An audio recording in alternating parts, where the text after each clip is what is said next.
우리가 지니고 있는 신앙은 다 똑같은 것일까요? 아니면 사람의 얼굴만큼 다 다른 것일까요? 아마 조금씩 다 다를 것입니다. 이렇게 다른 신앙의 모습 속에서도 그것을 크게 두 가지로 나눌 수가 있다고 한다면, 첫째는 예수님을 믿으면서 내 영혼이 밝고 따뜻해지는 사람의 모습입니다.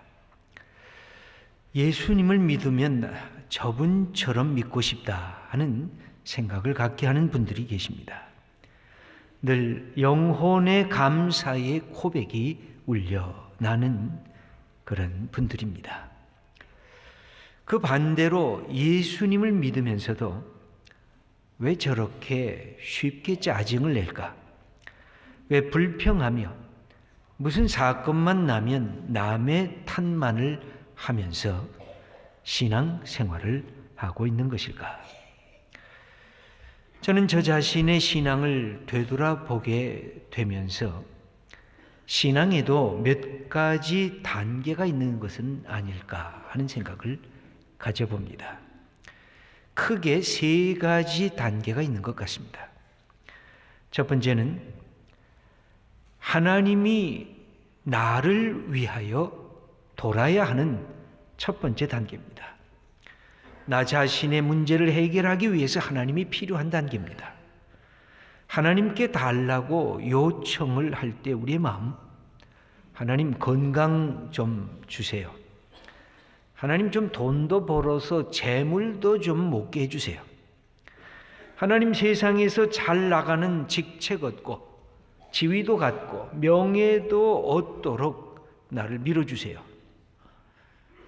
태양이 지구를 위해 도는 것처럼 세상적인 말로 표현한다면 샤머니즘적인 신앙, 굿하는 신앙, 복 받는 것만을 추구하는 신앙이 우리의 첫 번째 신앙의 단계입니다. 이것은 모든 사람들이 다 비슷한 경로를 겪습니다. 내 문제 해결하기 위해서, 내 연약함 강해지기 위해서, 내가 갖고 있는 이 고통 좀 해결해 주는 그런 신앙의 첫 번째 단계로 하나님은 나를 위해서 존재해야 되고 나를 도와주는 하나님이 아니면 그 하나님은 소용이 없는 하나님인 것으로 우리가 생각하면서 믿는 그 단계인 것입니다. 그러다가 하나님의 말씀을 펴서 읽습니다. 하나님께 기도도 합니다. 그리고 믿음의 공동체에 들어오게 됩니다. 그러면서 두 번째 단계에 넘어 들어가게 되는데, 하나님을 위하여 하나님을 더 깊이 믿게 되는 것입니다. 하나님이 어떤 분이실까? 예수님은 어떤 말씀을 하시고 어떤 사람들을 찾아나셨을까? 하나님의 하나님됨이 사랑스러워지는 것입니다. 예수님의 예수님됨이 마음속에 가까이 좋은 느낌으로 다가오는 것입니다. 그러면서 하나님의 마음이 읽힙니다. 하나님이 어떤 국률한 마음으로 인간을 찾아오시고 나 같은 사람까지 찾아오셔서 나를 부르시는가? 그러면서 하나님과 교제가 시작이 됩니다. 그래서 하나님을 어떤 분인지 내 속에서 노래가 나오고 찬양이 나타나기 시작합니다. 성경을 보면 우리 믿음의 선배들은 이렇게 하나님과 사귀면서 하나님을 노래하고 찬양하기 시작합니다. 하나님은 나의 반석이십니다. 나의 피난처십니다. 나의 산성이십니다. 나의 생명이요, 나의 구원이요, 나의 희망이시요, 나의 은총이십니다. 이렇게 노래를 부르게 됩니다. 그때 신앙은 즐거워지기 시작합니다. 인격적인 하나님과 사귀고 있기 때문에 그렇습니다. 인격을 알아가는 배움이 있습니다. 사랑을 내 속에서 경험하는 자리로 나아가게 되는 것입니다. 이렇게 사랑하게 되는 이 자리가 성숙의 자리라고 할 수가 있습니다. 그러나 이것보다 한 걸음 더 세 번째 나가는 단계가 있습니다. 그것은 바로 하나님을 위하여 나 자신을 드리는 단계입니다. 하나님이 나를 사랑하시고 나는 하나님을 사랑하면서 내 마음속에 소원이 생깁니다. 하나님이 기뻐하시는 게 뭘까? 하나님이 좋아하시는 게 뭘까? 하나님의 뜻을 내 것으로 삼고 싶은데 그것이 뭘까? 여러분, 연애했던 기억이 나십니까? 수많은 사람이 있어도 내가 좋아하는 사람이 딱 있으면 그 사람의 모습이 내 눈에 들어옵니다. 그리고 내가 사랑하는 이 사람을 위해서 뭘 해줄까? 이 사람이 무엇하면 기뻐할까? 무엇하면 좋아할까? 이것이 사랑하는 사람의 마음속에 있을 때에 사랑이 더욱더 꽃피게 되는 것입니다. 우리가 나의 나된 것이 하나님의 은혜인 줄 알고 하나님을 위해서 내 인생을 어떻게 드릴까? 태양이 지구를 향해서 도는 것이 아니라 지구가 태양을 향해서 돌아가는 것임을 깨닫는 것, 이게 우리의 이 패러다임 시프트가 일어나는 것입니다. 그래서 하나님, 내가 이제는 주님을 위해서 주님의 뜻을 실천하기 위해서 내 인생을 드리고 싶습니다. 여러분, 1단계에서 우리가 신앙생활을 할 때 누군가가 다가와서 우리 예수님 믿고 하나님 믿고 우리가 예수님을 위해서 함께 고난을 당하자, 그러면 갑자기 이 사람 이상한 사람이네. 아니, 예수 믿고 지금 고난의 문제를 해결하기 위해서 예수 믿으려고 다가왔는데, 아니 예수 믿고 고난을 당하자 그러면 이게 무슨 소린가? 당신 잘못된 신앙을 가진 사람이 아닌가 질문하게 됩니다. 여러분, 베드로가 예수님의 부름을 따라서 예수님을 함께 모시면서 살았지만 그의 머리로부터 가슴까지 예수님이 어떤 분인가를 깨닫게 되기까지는 시간이 한참 걸렸습니다. 가이사랴 빌립보에서 예수님께서 제자들을 향해서 그렇게 묻습니다. 얘들아, 너희는 나를 누구라고 하느냐? 그때 베드로는 예수님에 대한 많은 깨달음이 있었습니다.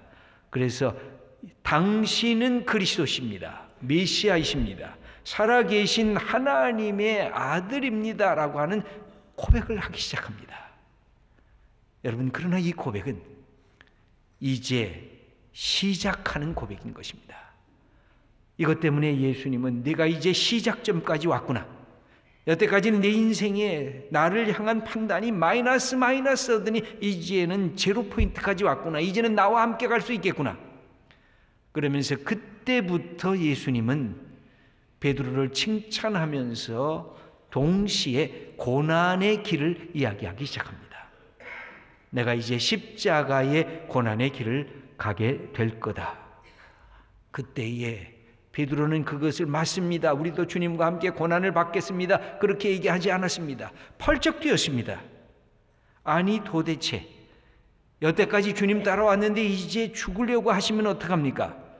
주님을 따른 우리들은 어떻게 됩니까? 우리가 한번 출세해 보려고, 우리가 한번 부자 돼 보려고, 세상에서 좀 큰 소리 쳐보려고 주님을 따라왔는데 고난을 당하시다니요 하면서 당혹해하면서 예수님을 말리고 있는 것을 볼 수가 있습니다.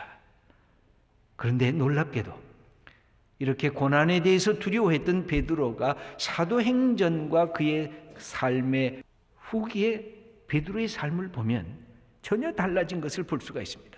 3단계로 넘어가서 이제 우리가 주님을 위하여 고난을 받자, 거룩한 고난에 동참하자고 그렇게 말하고 있습니다. 베드로전서 2장 20절을 보면 이렇게 베드로의 말씀이 기록이 되어 있습니다. 죄가 있어 매를 맞고 참으면 무슨 칭찬이 있으리요? 내 잘못, 내 불의 때문에 고난이 다가온다고 하면 그거 참는다고 무슨 그렇게 의미가 있겠는가? 그러나 선을 행함으로 고난을 받고 참으면 이는 하나님 앞에 아름다우니라. 내가 선한 일을 하고 내가 주님의 일을 하면서 때로 비난받고 조롱받고 핍박받고 고난을 받으면 이 얼마나 아름다운가. 21절에 계속해서 이렇게 말씀합니다.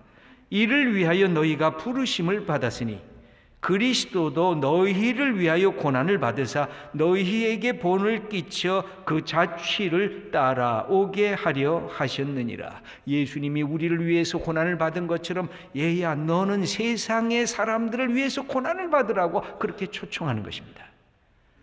사명의 사람이 된다는 것은 바로 이 고난의 자리에 들어갈 것 준비가 되어 있는 사람들이 사명의 사람이 되는 것입니다. 우리는 이름을 좋아하고 명예를 좋아하고 직분을 좋아하고 직책을 좋아하고 높은 자리에 올라갈 것을 좋아하지만 예수님께서는 올라가면 올라갈수록 고난받을 준비를 해야 내가 속한 공동체가 축복을 받는다고 그렇게 말씀하고 있는 것입니다. 여러분, 고난이란 괴로운 것 아닙니까? 누구나 기피하고 싶은 것 아닙니까?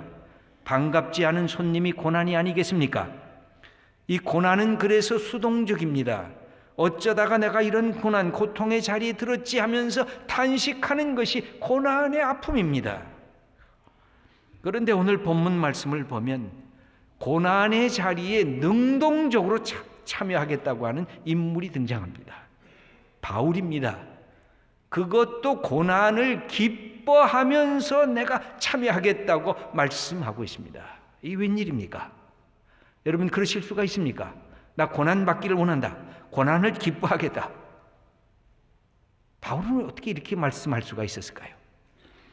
골로새서 1장 24절의 말씀을 우리 함께 읽어보겠습니다. 나는 이제 너희를 위하여 받는 괴로움을 기뻐하고 그리스도의 남은 고난을 그의 몸된 교회를 위하여 내 육체에 채우노라. 여기 보면 괴로움을 기뻐한다는 것입니다. 충격적인 말입니다. 고난을 극복하기 위해서 예수를 믿었는데 내게 부딪히는 이 괴로움을 이기기 위해서, 해결하기 위해서 예수님을 믿었는데 괴로움을 기뻐하다니, 이게 무슨 이상한 뚱딴지 같은 말일까? 저는 사도 바울을 말씀을 읽으면서 참 어떤 분일까? 근데 그 사도 바울을 좋아하게 됐습니다. 사도 바울을 존경하게 됐습니다. 사도 바울을 아주 사랑하게 됐습니다. 신뢰할 만하지 않은가? 자기가 고난받는 것을 자원하는 이 사람, 누구를 위해서?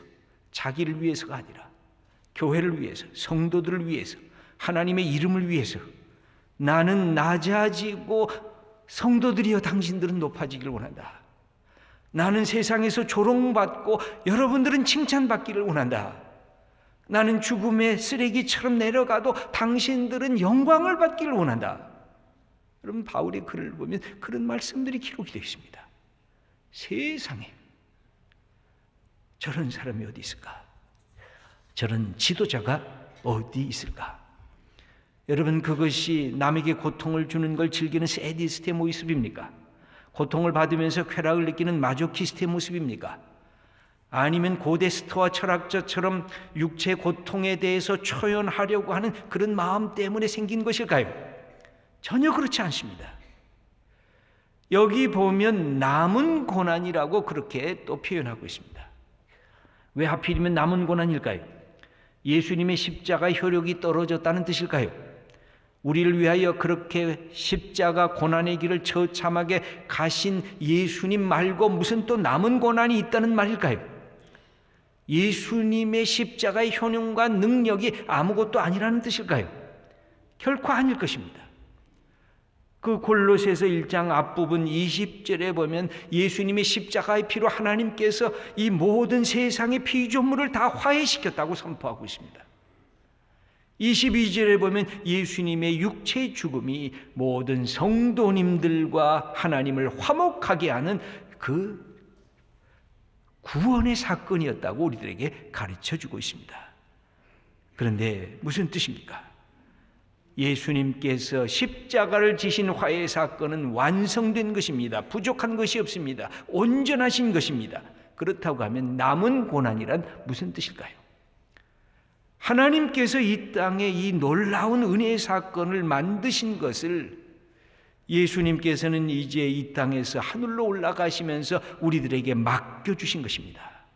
세상은 모른다. 이 놀라운 말씀을, 이 놀라운 사건을 모른다. 네가 증거해라. 사람들은 모르기 때문에 너를 비난할 수도 있다. 너를 조롱할 수도 있다. 왜 저 사람 미쳤는가? 저 사람 저게 무슨 이 이유로 저런 일을 행하는가? 그럴 때 네가 박해를 받고 조롱을 받고 위험을 당할 수가 있다. 그것을 감내해야 네가 고난을 받음으로 이 세상이 축복을 받는다. 여러분, 예수님께서 하신 말씀을 보면 마태복음 5장 11절에 보면 이미 모든 치유와 은혜를 내려주신 예수님께서 제자들에게 산상설교에서 이렇게 말씀하고 있습니다. 나로 말미암아 너희를 욕하고 박해하고 거짓으로 너희를 거슬러 모든 악한 말을 할 때에는 너희에게 복이 있나니 기뻐하고 즐거워하라. 하늘에서 너희의 상이 큼이라. 너희가 핍박받고 조롱받고 네가 박해받고 너희를 욕할 때에 오히려 기뻐하라고 말씀하고 있습니다. 사도행전을 보면 그렇게 겁먹고 도망쳤던 제자들, 나 고난 그거 안 됩니다. 나 그렇게 안 하겠습니다. 그런 제자들이 예수님의 십자가 부활을 경험하면서 그 속에 예수님의 마음을 품게 됩니다. 당시의 종교 정치 지도자들에게 위협을 받고 채찍을 맞게 됩니다. 그런데도 사도행전 5장 41절을 보면 이렇게 기록이 되어 있습니다. 여기서 그라고 하는 것은 예수님을 말씀합니다. 우리 한번 함께 읽어보겠습니다. 사도들은 그 이름을 위하여 능욕받는 일에 합당한 자로 여기심을 기뻐하면서 공의 앞을 떠나니라. 여러분 놀랍지 않습니까? 고난받는 것 때문에 도망갔던 제자들이 이제는 예수님의 이름 때문에 채찍질 맞고 박해받는 것, 감옥에 들어가는 것을 전혀 겁을 내지 않고 이제는 예수님의 이름으로 우리가 박해까지 받게 되었구나 하면서 고난을 기뻐하는 자가 됐다는 것입니다. 히브리서 11장을 보면 믿음의 사람들의 이야기가 나옵니다. 그들이 어떤 사람입니까? 믿음의 고난을 자원하는 사람들이었습니다. 너 혼자 뭐하고 있니? 어디 하나님이 계신 것이 보이니? 수많은 사람들이 그렇게 말할 때 하나님의 약속된 말씀을 생명 걸고 지키면서 너 예수 믿으면 혼나? 너 예수님을 따라가면 더 감옥에 들어가? 너 하나님을 믿는다고 하면 이제 너 죽음까지도 너는 당할 각오를 해야 해. 이렇게 협박했을 때 죽어도 괜찮아. 나는 예수 때문에 하나님 때문에 고난받을 준비가 돼 있어. 그래서 성경은 뭐라고 표현합니까? 세상이 감당하지 못할 사람이라고 말을 합니다. 그것은 고난에 대해서 준비한 사람들, 고난받을 것에 대해서 기뻐하기로 마음속으로부터 작정한 사람들을 향한 하나님의 말씀이기도 한 것입니다. 여러분, 고난을 받는다는 것 생각만 해도 두려운 것 아니겠습니까? 우리가 성경을 읽어보면 하나님의 마음이 나옵니다. 그런데 이 지상세계에서 하나님의 마음을 가장 닮은 존재가 누구일까요? 하나님과 비견할 수는 없지만 바로 우리의 어머니입니다. 여러분, 어머니는 사랑하는 아들과 딸이 고통 중에 아파하면 내 고통과 내 아픔으로 슬퍼합니다. 그래서 자녀들이 고통 속에 있는 것을 좋아할 부모가 없는 것입니다. 여러분, 아들을 군대 내보내면서 엄마들이 왜 다 그렇게 똑같이 웁니까? 2년 동안 못 본다는 뜻 때문에 그럴까요? 아니지 않습니까? 내 아들 이렇게 고이 자란 이놈이 가서 저 고된 훈련을 제대로 받아낼 수 있을까? 저렇게 어려운 것 저 감내할 수가 있을까 하면서 가슴 아파하는 것 아닙니까?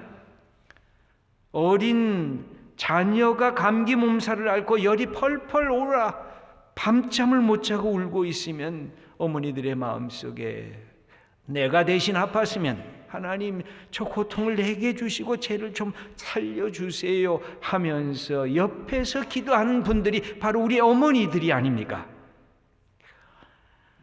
여러분, 바울을 보면 어머니의 심정이 되어져 있습니다. 뭐라고 말씀합니까? 내가 너희를 위하여 고난받는 것을 기뻐한다는 겁니다.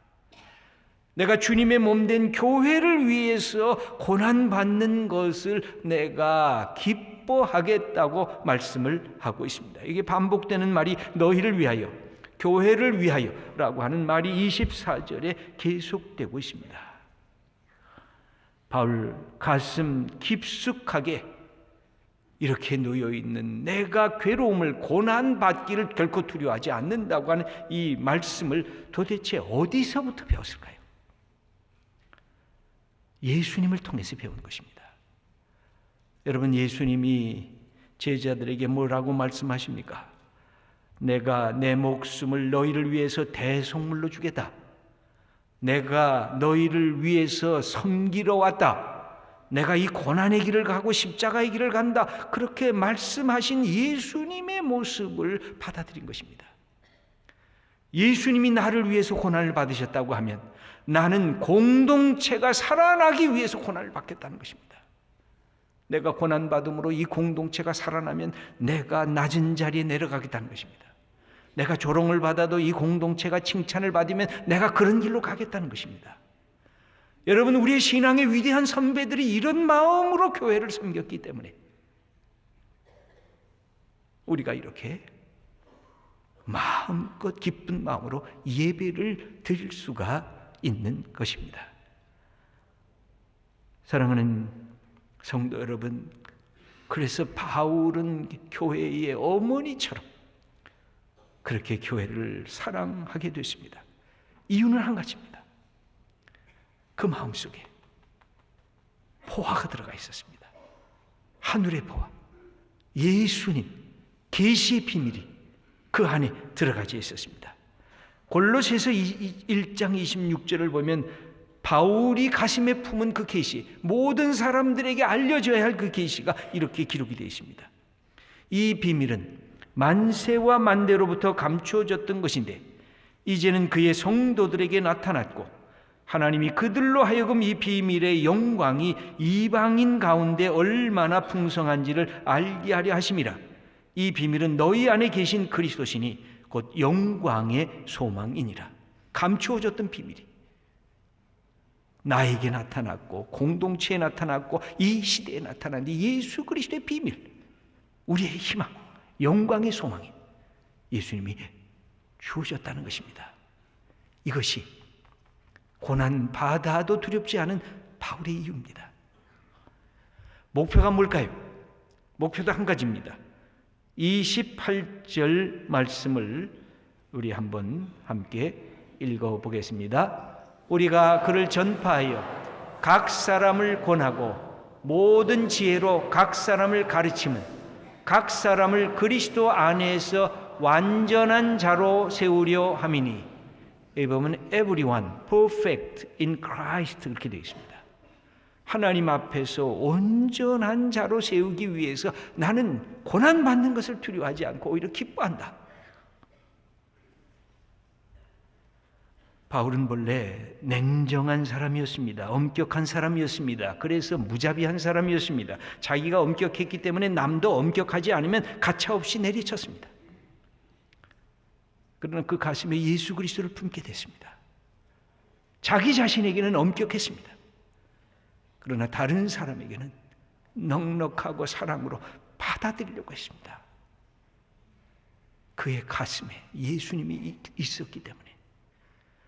그래서 남은 고난을 채우는 그 일에 자기의 삶 전체를 드리게 된 것입니다. 우리 모두가 마찬가지입니다. 내 속에 예수 그리스도의 심장을 품은 사람, 이 하늘의 보화를 가슴에 품은 사람, 내가 남은 고난을 내 몸속에 채워나갈 때 하나님께서 나를 통해서 우리의 가족이 치유를 받고 내가 속한 공동체가 새롭게 하나님의 공동체로 변화되는 이 놀라운 역사가 우리에게 임하실 것입니다. 기도하겠습니다.